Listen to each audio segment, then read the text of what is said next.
É. Meu Deus, não fazem isso.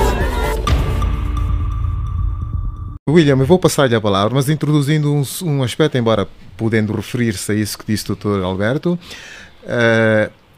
a conclusão que se pode fazer, apesar de toda esta vontade de se construir um edifício para combater a corrupção, é que eventualmente este caminho não é o correto e talvez pudéssemos começar a criar outras formas, e espero que faça presente a sua contribuição, a sua contribuição no juízo que vai fazer agora a esta entidade que está a recolher as contribuições do modo geral para formular um novo caminho para o combate à corrupção. A questão, se está errada desta maneira, que tal então sugerirmos, e creio que é autor de uma iniciativa que vai futuramente defender a tese de uma justiça restaurativa em lugar de estarmos a perseguir as pessoas. Porque quem ganha com isto tudo que está a acontecer é menos Angola e mais os promotores deste tipo de perseguição, desse estado de persecução das pessoas. Quem saiu prejudicada, por exemplo, nesta perseguição que foi feita a Isabel dos Santos ou a Augusto Tomás, pode não ter sido necessariamente Angola.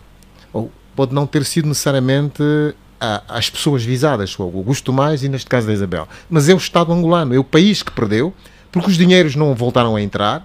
Se tiverem que voltar a entrar, vai ser a condição e Angola nunca mais vai obter os 100% do dinheiro que anda disperso e foragido de Angola.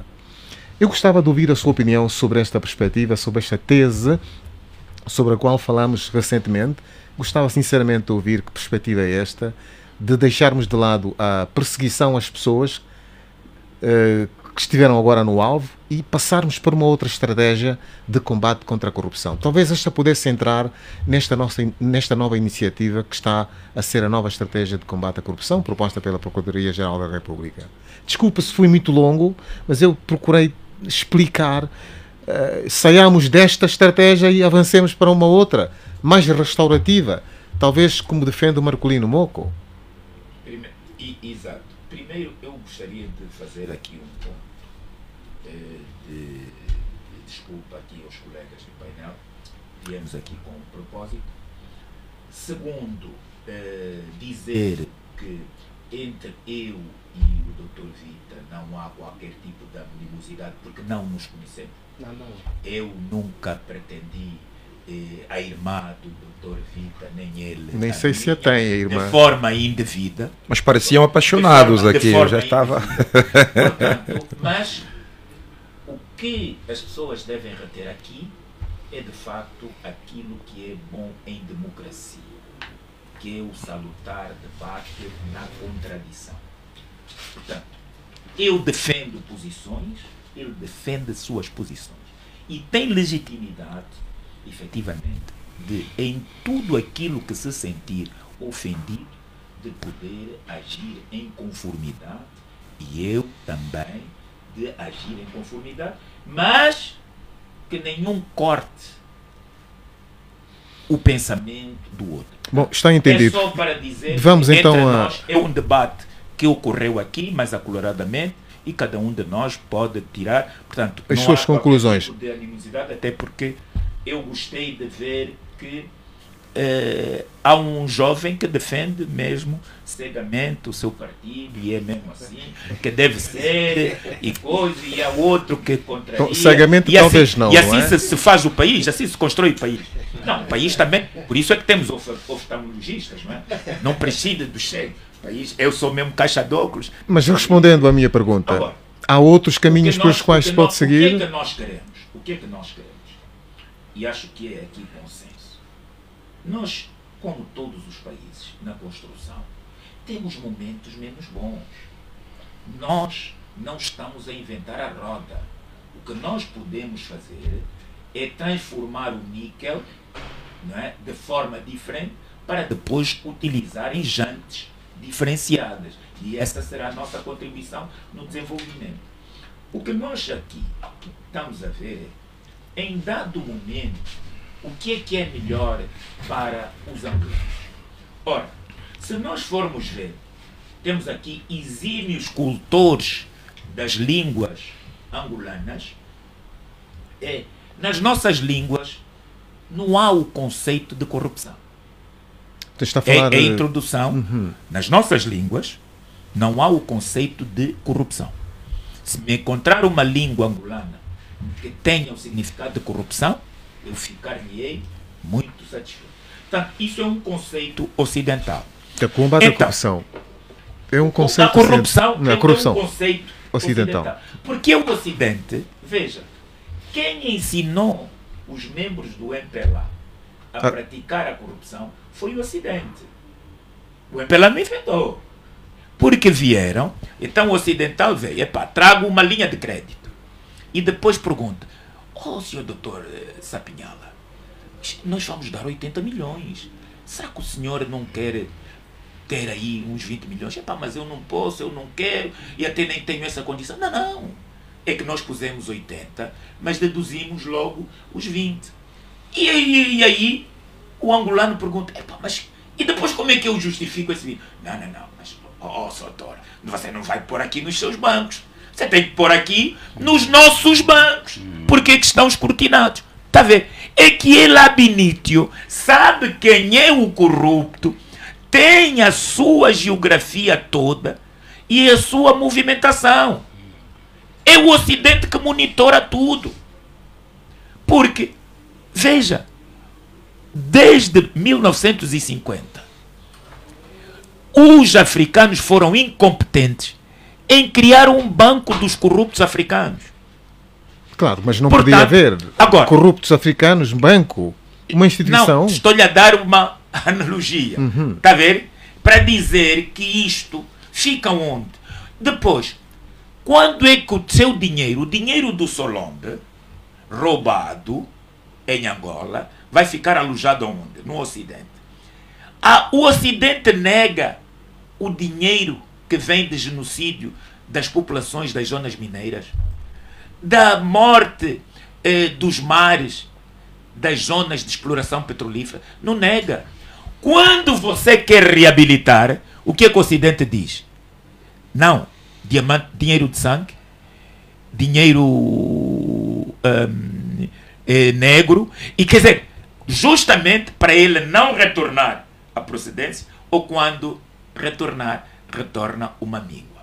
Ora, então nós temos que o conceito de quem dilapidar, porque a corrupção não é a maturação do crime do roubo, não é verdade? É o roubo em outra escala da corrupção. Deve ficar encarcerado. O que eu defendo neste estudo, conjugado um pouco com algumas teses constitucionais de Marcolino Mocco, é o seguinte: nós temos que fazer um combate à corrupção que seja restaurativo e empolgante. O que é que isto quer dizer? Veja, quando eu falo de um roubo, eu prejudico quem? O meu filho, o teu filho, que ficou sem educação, sem saúde. O que é que eu quero? Imediatamente incorporar isto na esfera do Estado, para que o meu filho tenha benefícios. Estes 10%, por exemplo, que estão a dar os magistrados, por que que não são imediatamente incorporados na educação? Não teríamos a greve dos professores universitários. Então, nós defendemos o seguinte: enquanto se estuda o processo, não afastando o ilícito de alguém que tenha sido comprovadamente considerado corrupto, era o seguinte: está tipificado na lei 8 anos. Esta é a pena prisão.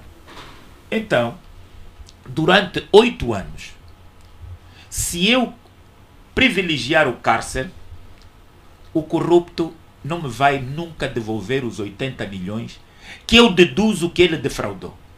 Porque esses 80 milhões nunca virão na esfera do Estado. Porque nunca vieram na esfera de nenhum Estado que catalogou alguém com 80 milhões. nós fizemos o seguinte: ele tem 8 anos, começamos pelo seu maior bem, emprego. Se ele construir uma fábrica, ele é condenado durante 8 anos a produzir uma fábrica numa província do país. Depois, ele tem a obrigação de os trabalhadores terem contrato com carteira assinada e só serem despedidos mediante trânsito em julgado, para que não haja, durante a decisão e a materialização, o livre-arbítrio do empregador acionar a justa causa. Depois, ele é obrigado, durante 8 anos, a ter um hospital e uma escola com o quadro docente e clínico pago por ele durante este período.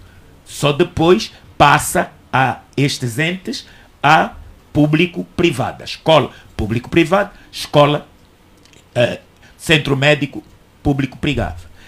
E durante todo este período, mensalmente, ele, em função do volume, pagar, por exemplo, $500.000 ou $1 milhão, que seria gerido por uma comissão independente sob escrutínio também da Assembleia Nacional. Dr. William, porque estamos em debate e se calhar voltará ao mesmo assunto lá mais para frente, eu não sei se tem algum aspecto a debater. Gostava de ser que fosse breve, porque queria passar a palavra ao Dr. Lionel. Não, primeiro é a questão dos 10%. É um falso problema, nós continuamos a sustentar de que os 10% revertem a favor do magistrado que esteja com um processo. Portanto, os 10% revertem a favor da instituição. Portanto, vão para... se o processo estiver na fase judicial, os 10% são repartidos à Procuradoria e o Tribunal em que esteja a tramitar o processo. Se o processo estiver simplesmente na fase de instrução preparatória, o 10% reverte à Procuradoria como tal. Portanto, não é para o Procurador Alexandre que efetivamente está a tramitar o processo. É para a instituição. Sim, mas não me deixaram acabar, que é para ter vitalidade este argumento do Dr. Vita. E este 10%?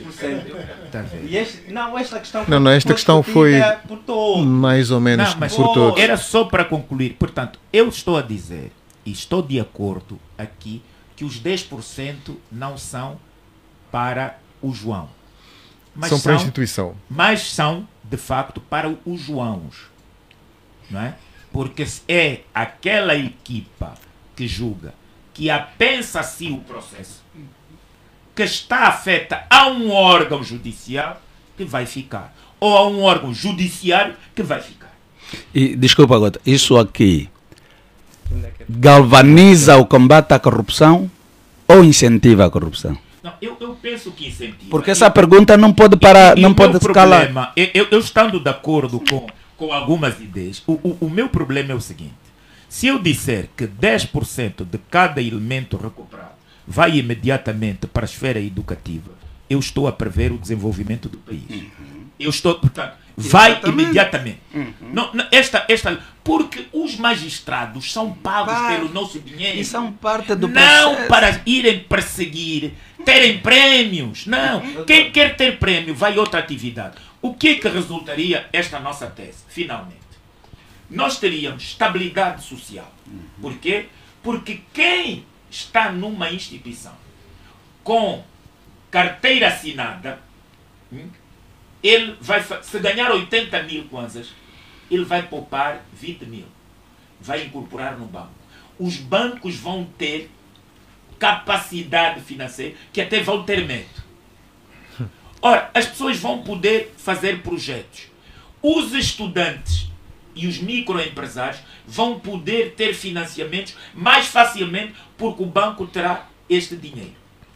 Ora, o corrupto não irá dormir, porque ele terá que efetivamente trabalhar 20 vezes mais. Por quê? Porque voltamos numa máxima do direito. É que a prisão a prisão não é regra, é exceção. E principalmente quando esta prisão permite que aquele que te roubou continue a comer bife, chamam filé mignon, né? Filé mignon é bife. Filé mignon é bife. Yeah, tá vendo? Não, eu penso assim, porque eu como não como carnes, então de carnes percebo mesmo muito pouco. Salva de macaco, de paca e de coisa. Então, era isto que efetivamente tinha que introduzir-se.